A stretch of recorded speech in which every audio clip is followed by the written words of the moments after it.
Donc nous allons traiter des dons du Saint-Esprit.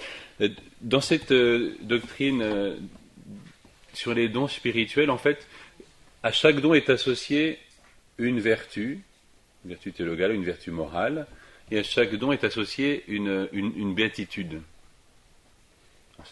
Alors, c'est assez intéressant. Et généralement, quand on parle des dons du Saint-Esprit, on regarde un petit peu aussi quel saint l'a vécu. Parce qu'en étudiant un petit peu ça, on voit que certains saints ont bénéficié plus d'un don ou d'un autre.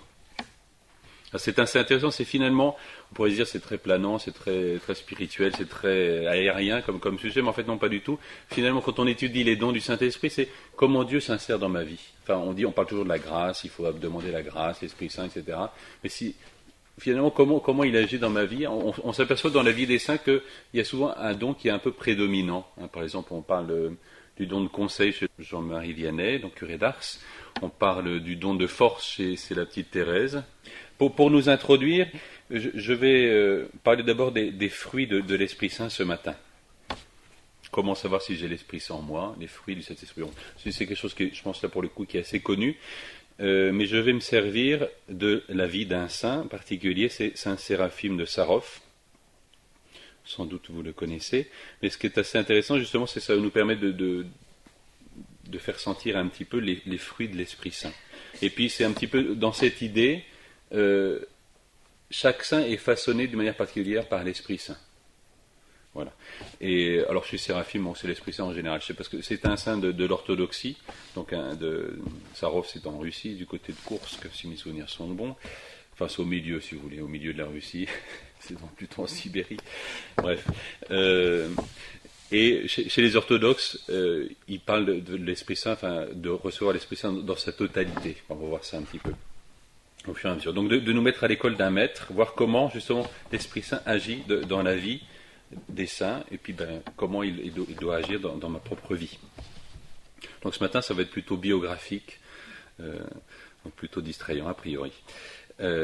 Donc notre maître est né en 1759, 17 juillet 1759, à Koursk, dans une famille de marchands. Alors on voit que le premier, on verra dans ce qu'il dit, un peu dans la doctrine qu'il va développer plus tard, enfin, combien l'influence de la famille, enfin, de ce qu'il a vu faire quand il était jeune, est important. Koursk, si vous voulez, c'est un mi-chemin entre Moscou et la mer Noire, hein, pour situer. Donc c'est dans ces grandes étendues de Russie.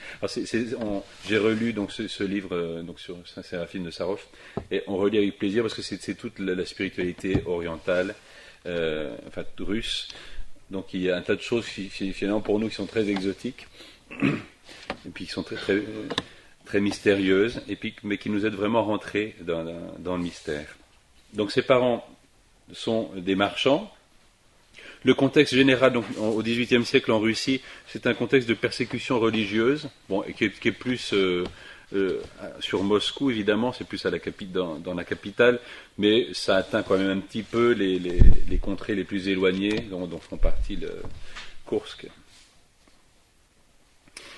Pourquoi ? Parce que la cour du tsar se tourne vers l'Europe, donc avec toutes les idées des Lumières, etc., et ça donne une persécution religieuse assez forte. Donc ce qu'on sait de sa famille, donc, c'est que son père était donc marchand, mais était aussi entrepreneur. On lui a confié la construction d'une église. Mais, donc il est atteint d'une maladie, il meurt prématurément, alors que son fils, donc avant de s'appeler Séraphime, il s'appelait Prochor Mochnin. Donc il meurt alors que son fils a 3 ans. Ce qui est assez intéressant aussi, c'est que c'est sa mère qui va se poursuivre le travail de cette construction de l'église, qui devient donc l'entrepreneur pour construire cette église à Koursk. Donc ça veut dire que en Russie, on voit que l'influence des femmes est très importante. Ce sont des femmes fortes, dans le sens de la Bible.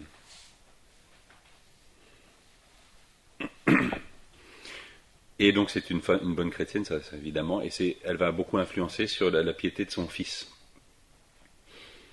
Alors il y a quelques petites histoires que nous savons de l'enfance de Saint Séraphime. C'est notamment, il est sauvé à plusieurs reprises, donc une fois il tombe d'un échafaudage, on le relève indemne. À 10 ans, il a une maladie grave. à ce moment-là passe une icône dans la rue. Enfin, c'est pas quelque chose qu'on verra chez nous, mais donc ce serait plutôt une statue. Mais donc en Russie, ce sont des icônes. Il y a un orage qui à ce moment-là, donc pour éviter que l'icône soit mouillée, on la rentre dans la première maison. Et la première maison, c'est celle donc de la famille Moshnin, et où se trouve donc le petit Prochor. Et donc il est guéri à cette occasion-là. Et puis aussi, on rapporte dans sa jeunesse une prophétie qui a été donnée par un Urodivoy. Un Urodivoy, c'est ce qu'on appelle un fol en Christ. C'est un petit peu un vagabond. Ça n'existe pas beaucoup en Occident. Mais ce sont des gens qui paraissent un petit peu, on pourrait dire, déjantés. Des gens qui se font passer pour fous, mais en fait, ils ne le sont pas. Ça, c'est très propre à la tradition en Orient. Donc des gens qui se laissent un petit peu saisir par l'Esprit Saint et puis qui quittent toute vie normale et qui sont un peu vagabonds, qui veulent pas être reconnus comme des saints, qui ont une très grande intimité avec Dieu et qui de temps en temps ont une prophétie. Alors celui qui est le plus connu en Russie, c'est Saint Basile. Vous savez, à Moscou, donc il y a la basilique, la fameuse basilique qu'on voit toujours en photo. Donc c'est une basilique Saint Basile. Et Basile, c'était un fol en Christ. Donc c'était peut-être qu'on pourrait transposer en Occident, je sais pas, comme Saint Benoît Labre. Vous voyez, quelqu'un qui sur les routes, qui cherche sa vocation, enfin tout le temps, et qui vit une grande sainteté, mais qui aux yeux des gens, c'est un vagabond, quoi. Vous voyez, c'est un peu quelque chose comme ça. Sauf que en Orient, non seulement ce sont des vagabonds, mais en plus ils sont passés pour des fous. Pour éviter que les gens disent le saint, etc. Ils veulent devenir fous pour le Christ. Fou pour Dieu, donc on parle de folle en Christ. Et en russe, ça donne Urodivoy. Bref, donc, à ce moment-là, alors qu'il a autour de 10 ans, un Urodivoy passe et dit à sa mère: « Heureuse es-tu d'avoir un fils qui deviendra un puissant intercesseur devant la Sainte Trinité, un homme de prière pour le monde entier. » Vous voyez, mais vous imaginez la mère qui entend ça, évidemment, elle le retient.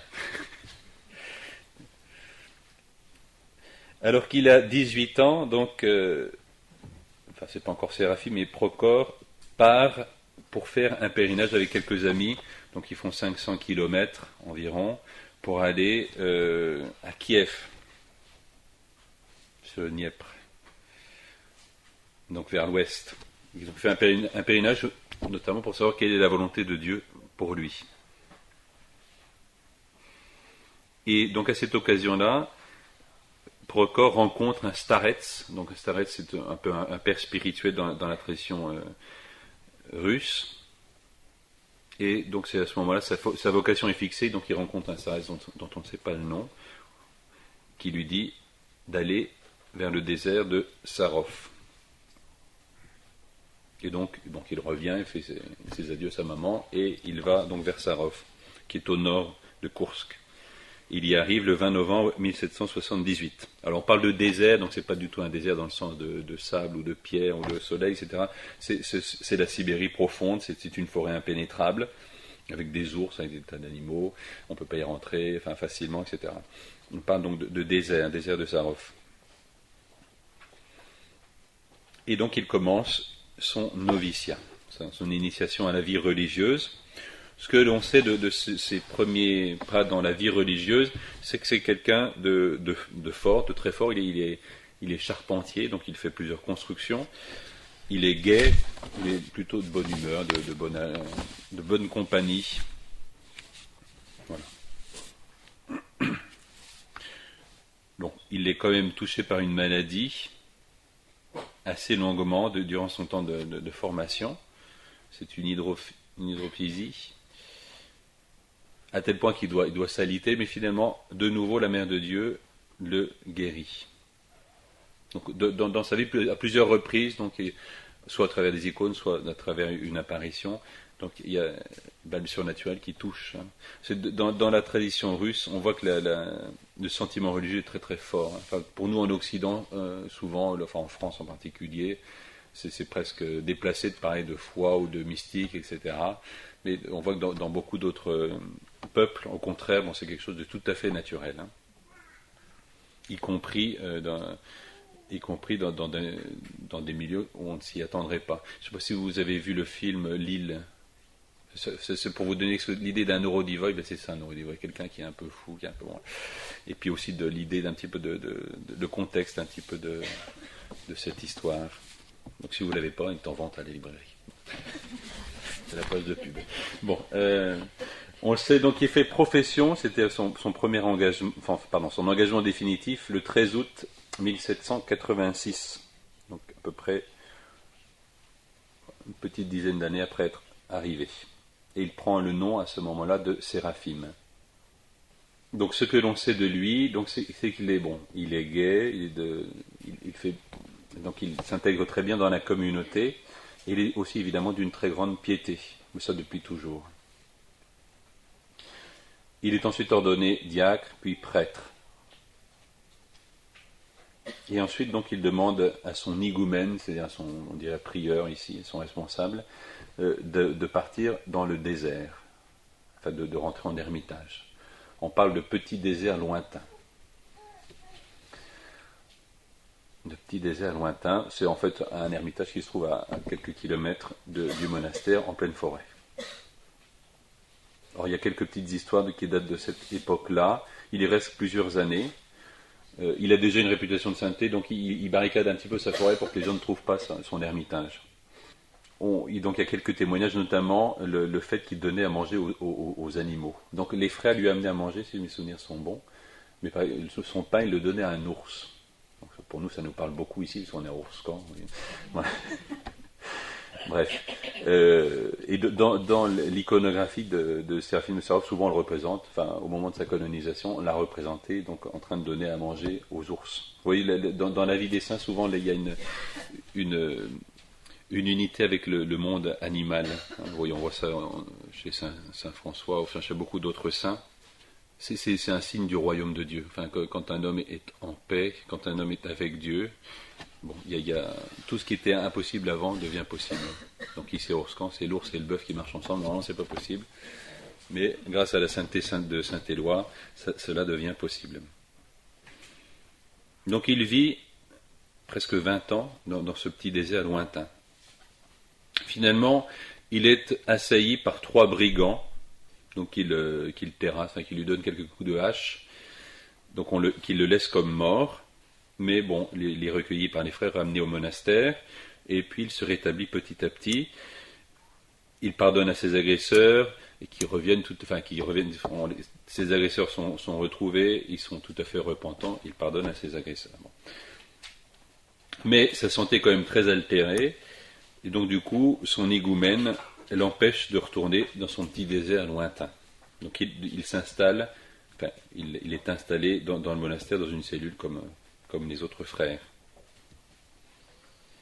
Alors aussi dans l'iconographie, physiquement, donc il a une quarantaine d'années, il est cassé en deux en fait.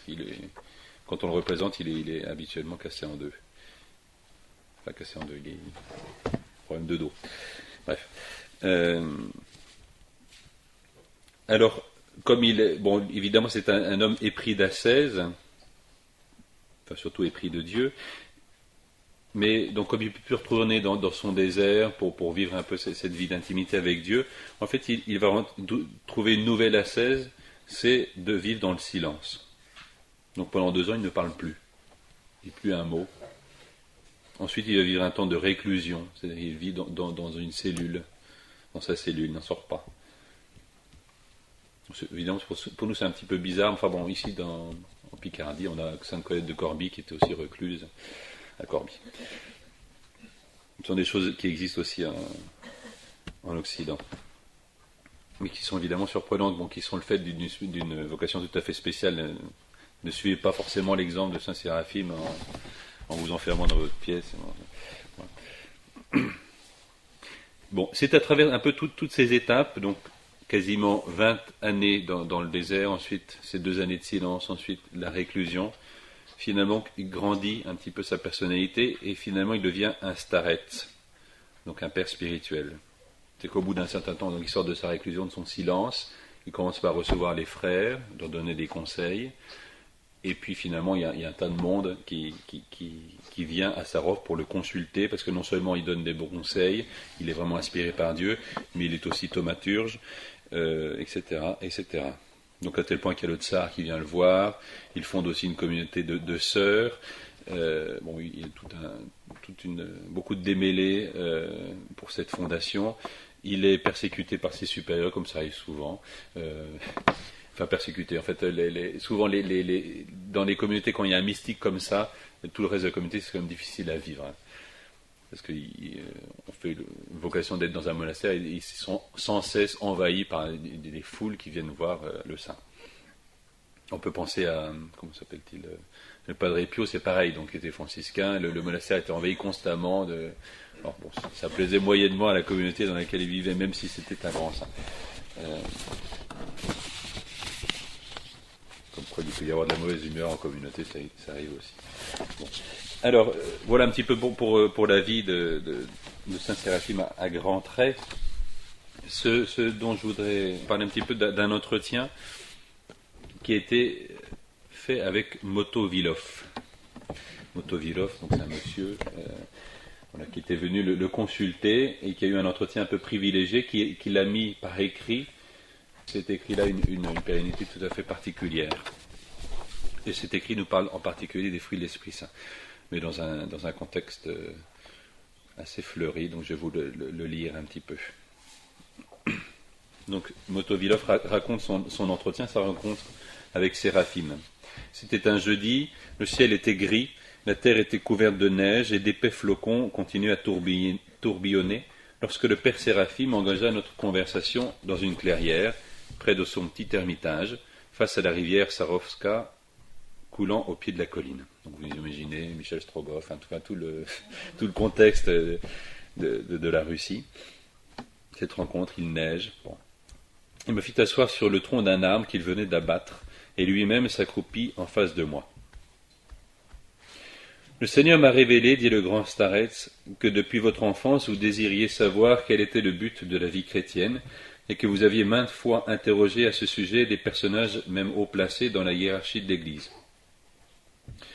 Donc Motovilov fait remarquer, je dois dire que dès l'âge de 12 ans, cette idée me poursuivait, et qu'effectivement, j'avais posé la question à plusieurs personnalités ecclésiastiques, sans jamais recevoir de réponse satisfaisante. Donc il avait un don de voir un petit peu dans les cœurs. Le Starets l'ignorait.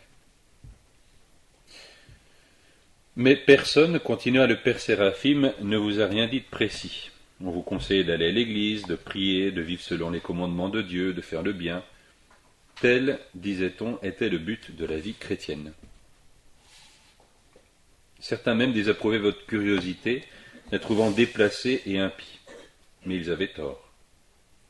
Quant à moi, misérable Séraphime, je vous expliquerai maintenant en quoi ce but réellement consiste. Et on a la réponse, c'est la suivante. La prière, le jeûne, l'éveil et autres activités chrétiennes sont, aussi bonnes qu'elles puissent paraître en elles-mêmes, ne constituent pas le but de la vie chrétienne, tout en aidant à y parvenir. Le vrai but de la vie chrétienne consiste en l'acquisition du Saint-Esprit de Dieu. Quant à la prière, au jeûne, au veille, à l'aumône, toute autre bonne action faite au nom du Christ, ce ne sont que des moyens pour l'acquisition de l'Esprit Saint. Voilà. Donc un petit peu une définition du but de la vie chrétienne pour Séraphime de Sarov, l'acquisition du Saint-Esprit de Dieu.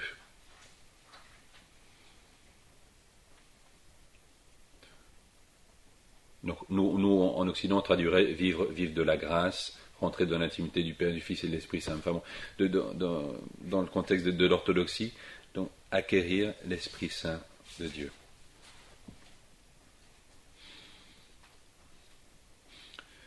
Ensuite, donc Séraphime développe un petit peu, donc je ne vais pas vous lire en entier l'entretien, ce serait fastidieux, mais je vais aussi de vous en faire le résumé. Donc il dit, pour acquérir l'Esprit Saint, comment on fait ? Il faut tout faire au nom du Christ, faire toutes choses au nom du Christ.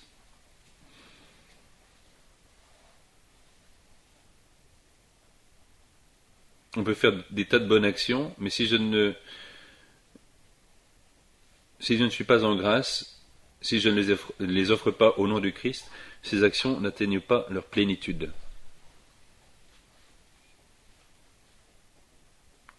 Donc on voit bien, c'est pour nous spontanément, on pense que c'est la quantité de bonnes actions, mais en fait c'est la qualité. Enfin, c'est la qualité d'union à Dieu qui fait la valeur de ma bonne action finalement. On peut penser, pour transposer chez la petite Thérèse, vous savez, elle ramasse une aiguille, une épingle par terre pour le salut d'une âme. Vous voyez, on pourrait dire c'est complètement insignifiant, mais c'est justement la qualité de l'union à Dieu qui va donner sa fécondité à chacune de nos actions.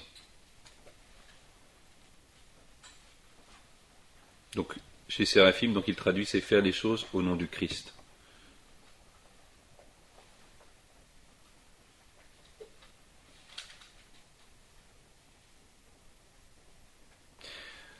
Je cite, l'homme n'a pas le droit de se plaindre que le bien accompli ne lui a pas été profitable. Cela n'arrive jamais quand une bonne action est faite au nom du Christ, car le bien accompli en son nom apporte non seulement une couronne de gloire dans le siècle à venir, mais dès ici-bas remplit l'homme de la grâce du Saint-Esprit.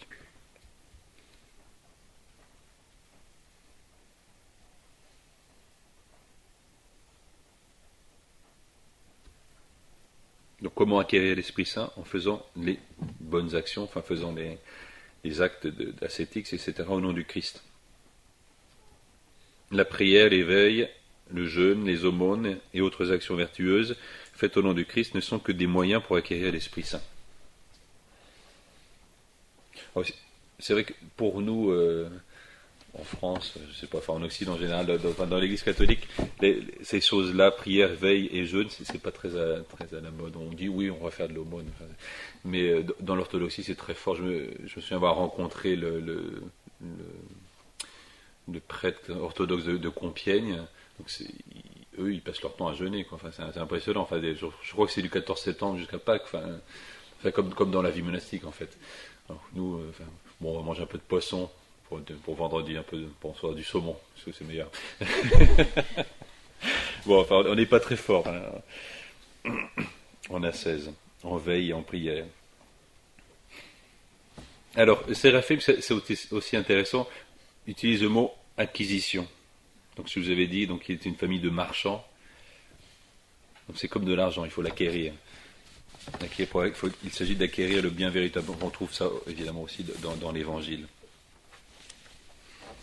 Pour illustrer son propos, Starets donc prend la parabole des 10 vierges, les vierges sages et les vierges folles. Et à la fin donc de cette parabole, il est dit allez en acheter au marché. Vous savez, donc il faut avoir de l'huile pour mettre dans sa lampe. Allez en acheter au marché. Alors, évidemment, Séraphim se pose la question qu'est-ce que c'est que cette huile, hein? Qu'est-ce que ça représente? Évidemment, l'huile, c'est le symbole de l'Esprit Saint.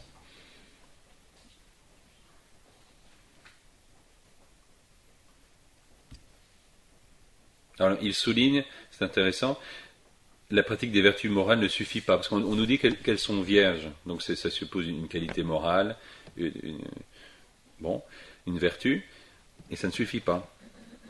Il faut cette huile, donc il faut l'Esprit Saint. Et on nous dit qu'elles sont, donc il y a les vierges sages et les vierges folles, elles sont folles parce qu'elles ne se soucient pas du fruit de leurs actions. Elles ne se soucient pas d'accueillir l'Esprit Saint qui est le principal finalement. Il ne suffit pas d'être vertueux, de faire des bonnes actions, il faut être en grâce.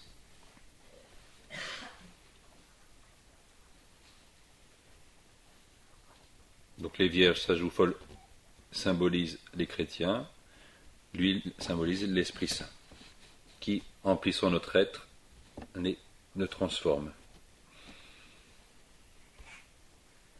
Alors, avec cette parabole des vierges, il y a aussi le contexte d'être vigilant. Hein. Au milieu de la nuit, un cri se fit entendre, voici l'époux qui vient.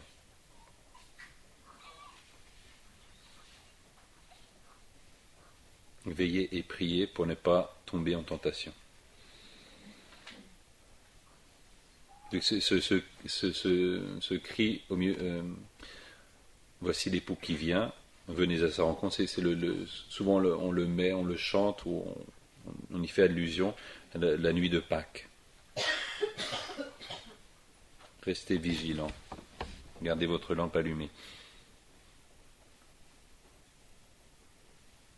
Ensuite, Séraphim donc, souligne que c'est en particulier la prière qui permet d'acquérir l'Esprit Saint, enfin parmi toutes les actions. Pourquoi? Alors lui, il explique en disant, la prière elle est toujours possible. Pour faire l'aumône, mais il faut avoir des sous, et puis il faut avoir quelqu'un sous la main pour faire l'aumône. Par contre, pour prier, vous pouvez le faire même quand vous êtes couché, enfin, si vous êtes seul, si vous êtes riche, si vous êtes pauvre, enfin tout, voilà. On peut toujours prier. Si vous êtes dans l'épreuve, si vous êtes dans la joie, on peut toujours prier.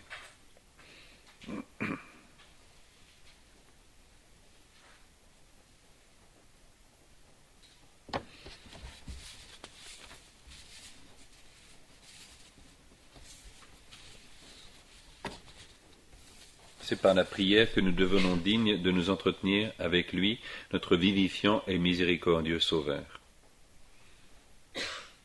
Alors, donc, pour prier, il donne le conseil suivant, qui est assez intéressant. Enfin, plutôt, il prend cet exemple.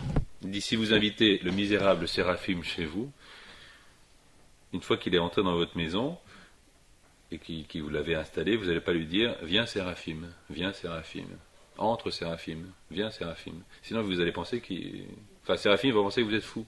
En fait, c'est ce que vous faites avec l'Esprit Saint. C'est ce qu'on dit toujours, viens Esprit Saint, puis une fois qu'il est là, arrêtez de dire viens Esprit Saint. Profitez-en. Donc c'est ça son conseil. Appelez l'Esprit Saint et ensuite entrez dans un profond silence et laissez l'Esprit Saint vous parler. Donc c'est l'exemple qu'il donne. C'est finalement, c'est aussi intéressant pour notre vie de prière. Donc effectivement, il y a une partie qui est vocale, on invoque, on appelle l'Esprit Saint, on dit un certain nombre de prières, mais au bout d'un moment, il faut se taire. Je me souviens d'un frère qui est rentré en communauté, donc qui a appris un petit peu à prier sur le tard. Et alors quand on fait oraison, donc on reste une demi-heure en silence, il dit au bon moment, j'ai plus rien à dire. Mais justement, c'est là que ça commence la prière, c'est quand on n'a plus rien à dire. Donc la prière, c'est appeler l'Esprit Saint, invoquer le Seigneur, et puis faire un profond silence et écouter. Rentrer dans une oraison de quiétude.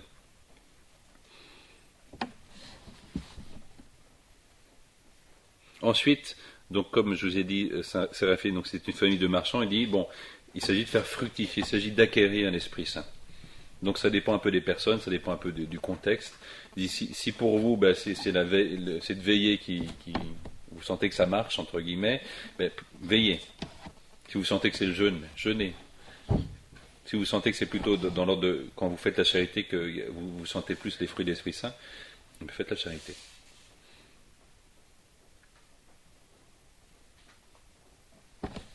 Et il conclut, oui, c'est bien ainsi, faites du commerce spirituel avec de la vertu.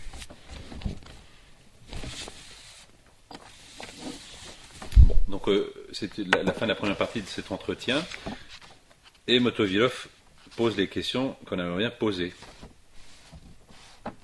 Il pose la question, mais comment je sais que l'Esprit Saint est en moi? C'est bien gentil de dire, il faut arrêter d'invoquer l'Esprit Saint, et quand il est là, mais quand est-ce que je sais qu'il est là? C'est quand même une bonne question. Et il va revenir plusieurs fois à la charge, donc ça va permettre à Séraphim d'expliquer. Alors il commence, Séraphim commence par répondre comme un curé, donc il commence dans la Bible, etc.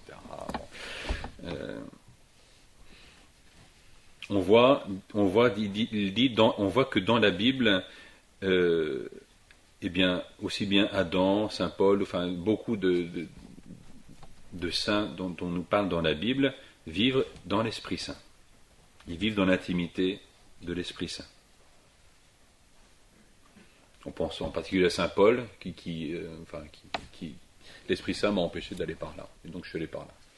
Et l'Esprit Saint m'a dit de faire ça. Conclusion de Séraphim. Tout cela parce qu'au lieu de rechercher la grâce, nous l'empêchons par orgueil intellectuel de venir habiter nos âmes et de nous éclairer, comme le sont ceux qui de tout leur cœur cherchent la vérité. Donc on voit, je vous ai dit, le contexte de Séraphim, le contexte historique, c'est un contexte de persécution religieuse, un plus d'influence de l'esprit des Lumières, finalement on dit, bah oui, Dieu n'intervient pas, finalement, est-ce que Dieu existe, on n'est même pas sûr. Non, il dit, mais si la Bible nous dit que c'est comme ça, ben, croyez-le, ne rentrez pas dans un orgueil en disant que ben, Dieu n'intervient pas, etc. Si Dieu est intervenu comme ça dans la vie de Saint Paul, il peut aussi intervenir de la même façon dans ma vie. Alors, un autre signe c'est tout à fait ça, un signe de cette présence, de l'inhabitation de l'Esprit Saint en nous, c'est le souffle de vie.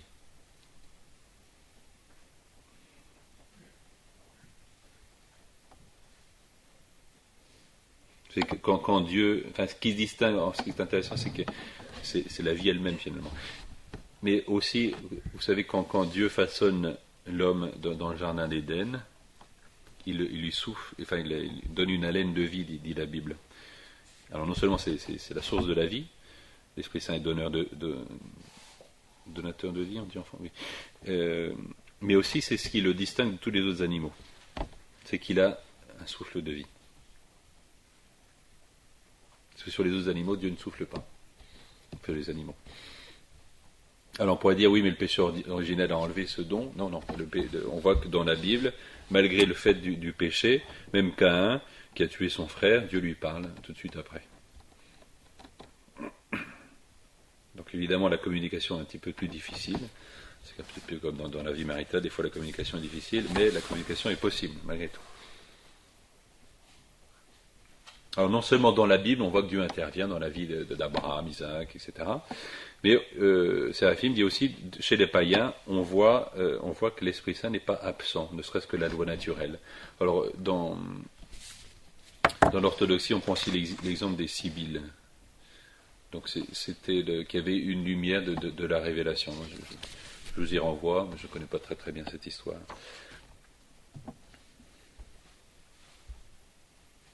Donc ça c'est pour l'Ancien Testament. Évidemment, dans le Nouveau Testament, il nous est dit donc que Jésus souffle sur ses apôtres, dans l'Évangile selon Saint Jean chapitre 20. Donc le souffle, les hommes sont rétablis dans la grâce de Dieu. Et puis il y a la Pentecôte, et puis tous les actes des apôtres, etc., qui nous montrent cette vie dans l'esprit. Et nous, cette grâce, elle nous atteint par les sacrements, par le baptême, la confirmation. C'est que pour le baptême et la confirmation, Séraphim souligne qu'on parle du sceau, on reçoit le sceau de l'Esprit Saint. Et il dit, un sceau est apposé sur un récipient dont le contenu est particulièrement précieux.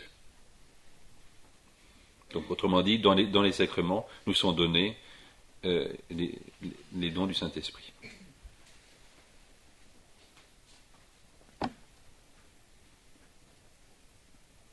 Alors bon, je rappelle la question de départ, donc il commence à répondre comme un curé, on ne voit pas trop où il veut en venir, c'est quand même intéressant. Mais donc les signes de la présence de l'Esprit Saint, bon, c'est d'abord l'écriture, de garder l'écriture. Le signe, justement, c'est qu'on garde les paroles du Christ. L'Esprit Saint remet en mémoire les paroles du Christ.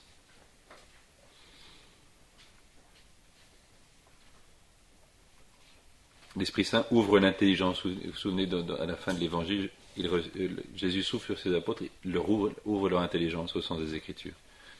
Donc c'est cette pénétration des Écritures, justement, un signe de la présence de l'Esprit. Mais notre ami Motovilov, tout ça lui parle pas beaucoup, il dit, j'aimerais bien que ce soit un peu plus concret. Alors ça donne la chose suivante. Alors je reprends le récit.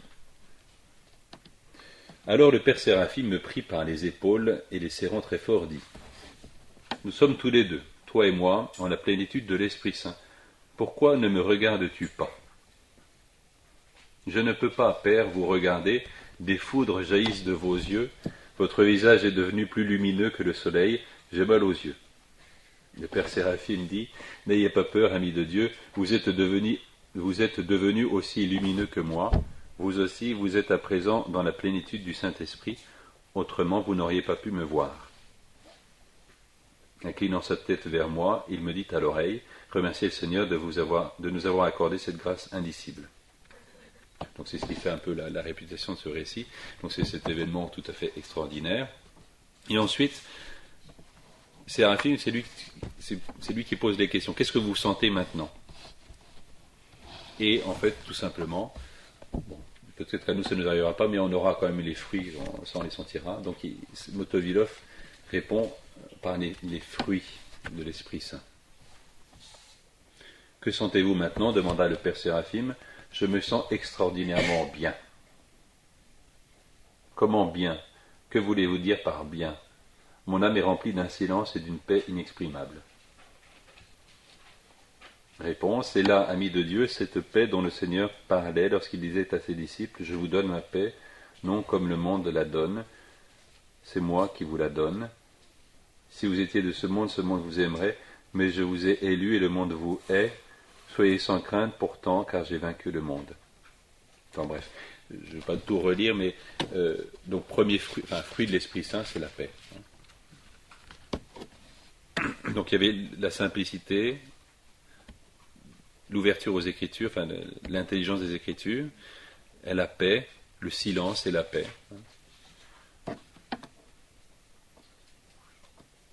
Qui peut être, y compris dans le contexte d'épreuves, hein. Je vous laisse la paix, je vous donne ma paix, non comme le monde la donne.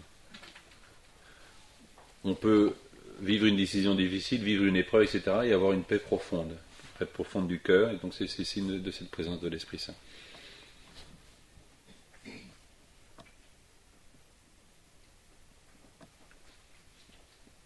Alors, Séraphim poursuit, que sentez-vous encore? Réponse, une douceur extraordinaire. Donc, autre fruit de l'esprit, c'est la douceur.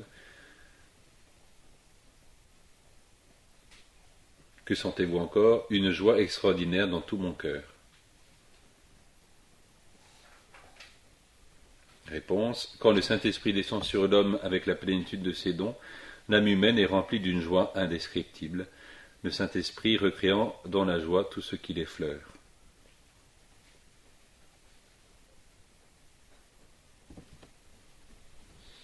Ensuite, bon, il décrit d'autres phénomènes, une chaleur, une odeur, enfin, il y a l'odeur du Christ, etc. Mais bon, je vous renvoie tout simplement vers l'Épître aux Galates, chapitre 5 et suivant, donc où saint Paul décrit les fruits de l'Esprit Saint, paix, joie, charité, etc. Donc ce matin, je voulais simplement vous partager ceci. Donc de vivre dans l'intimité de l'Esprit Saint, de rechercher l'Esprit Saint. Peut-être une dernière sentence de Séraphim. À travers sa vie ascétique, il recherchait cette paix intérieure. Et il donnait ce conseil, acquiert la paix intérieure et des milliers autour de toi trouveront le salut.